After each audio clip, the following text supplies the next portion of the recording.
오늘 마무리 한번 해보도록 하겠습니다. 유니트 5인데요. 저번 시간에 제가 4랑 5를 같이 하려다가 4만 마무리돼서 오늘 한번 마무리해 보도록 할게요.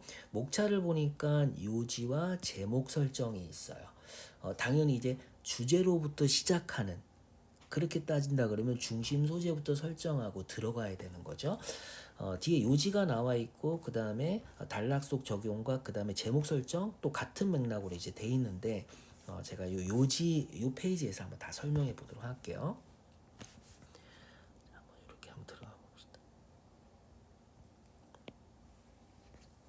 자, 이렇게 주어진 단락이 있을 때 우리가 이제 시험과의 연계성에서 대입학 문제는 주제 고르는 게 있죠. 주제. 그 다음에 요지, 주장이 있고 그 다음에 제목 문제가 있습니다.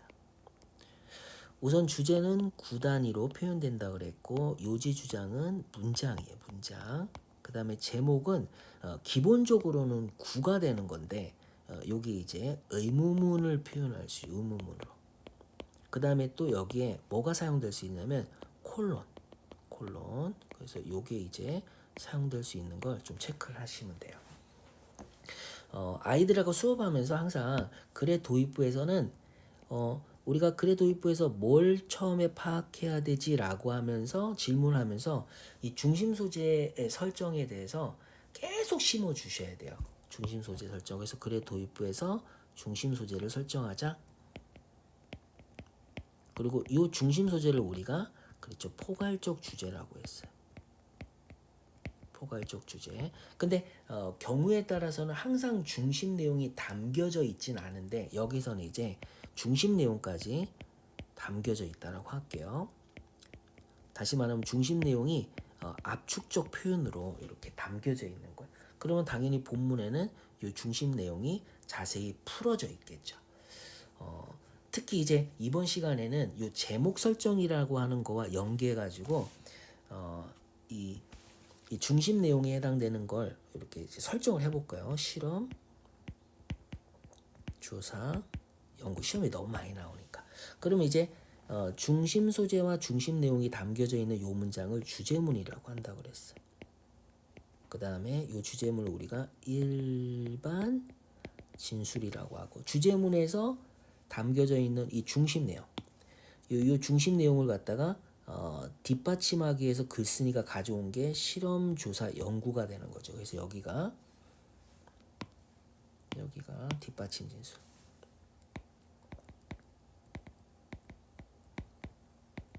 그리고 뒷받침 진술을 우리가 그쵸 구체적 진술이라고 했죠. 자, 이 정도 되는 것 같아요.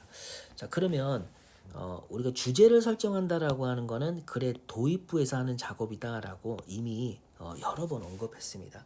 일반적으로 글의 중반 가기 전에 주제는 설정하는 거다라고 하는 건데 최근의 패턴은 요지를 반영하는 거. 그러니까 요지까지 우리가 파악을 해야 주제를 구할 수 있는 문제들이 나오다 보니까 중반 이후까지 좀 신경을 써야 되네. 그래서 예를 들어서 몇 년 전까지 이제 나왔던 수능과 그 다음에 모의고사 문제를 풀 때는 어떤 식으로 접근했냐면 주제 문제 같은 경우는 좀 시간을 절약하는 거야 라고 하면서 그래 중반 정도 갔을 때 선지와 계속 왔다 갔다 하면서 답을 고르자라고 했는데 이게 안 나오게 되니까 이제 당황스러워지는 거죠. 오히려 아예 지금은 그래 도입부에서 중반 가기 전까지 최대한 주제를 찾으려고 하되 안 찾아지면 이거 요지를 우리가 파악해야 고를 수 있는 문제다라고 하는 그런 식으로 자꾸 아이들에게 이제 문제풀이 방법을 전달해 주셔야 돼요. 그 다음에 요지를 반영해서 우리가 뭘 설정한다고 그랬어요? 요지를 반영해서 제목을 설정한다라고 하는 거. 이때 이제 요지를 반영해 제목을 설정할 때 어떤 개념들이 나올 수 있냐면 그렇죠. 본문에서 정의되는 특정 표현이나 아니면 뭐 상징적 표현이나 아니면 속담 그 다음에 이디엄까지 우리가 예전에 수능을 보면 본문의 요지를 가장 잘 반영하는 속담을 고르시오라고 할 때 지금 제가 뭐냐면 요지를 가장 잘 반영하는 속담 결국 제목 문제와 연계성이 있는 거죠. 글의 요지를 가장 잘 반영하는 속담을 고르시오. 제목 문제와 연계가 있다라는 거. 이건 직감적으로 알 수 있어야 되는 거예요. 아, 이게 다 연관성이 있구나라고 하는 거. 그러면 이제 밑에서 저희가 이 중심 내용이 나왔는데 만약에 우리가 본문의 어떤 내용이 이런 거라고 한번 해볼게요. 사랑에 빠지면 사랑에 빠지면 사람이 사랑에 빠지면 우리가 면역력이 높아진다고 할게요. 근데 이 면역력이 높아진다라고 하는 거를 실험 조사 연구를 통해서 이제 뒷받침하려고 하는 거잖아요. 그러면 여기에 뭐가 있겠어요? 결과 부분이 있겠죠. 결과. 이 결과가 사실은 우리가 뭐가 되는 거야? 그렇죠. 이게 이제 요지잖아요. 실험 조사 연구의 결과가 요지니까 얘가 이제 요지가 된단 말이에요. 그럼 이렇게 말을 해야 되는 거죠. 실험조사 연구가 나왔을 때 요 결과에 해당되는 표현을 반영해서 뭘 설정하는 거예요? 그렇죠. 이렇게 제목을 설정을 해야 된다라는 거. 이런 식으로 이제 또 설명을 하시면 돼요. 글의 유형적 측면에 해당되는 거는 다양한 유형들이 있잖아요.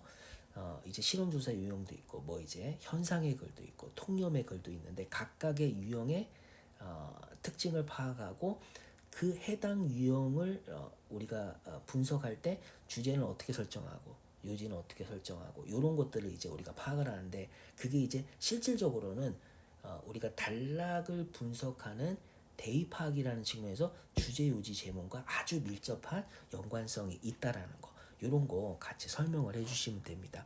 그래서 요 내용을 갖다가 요 뒤에 이제 거의 종합하듯이 제가 이렇게 정리를 해놨어요. 그래서 중심 소재가 가장 포괄적 주제가 되는 거고, 그렇죠?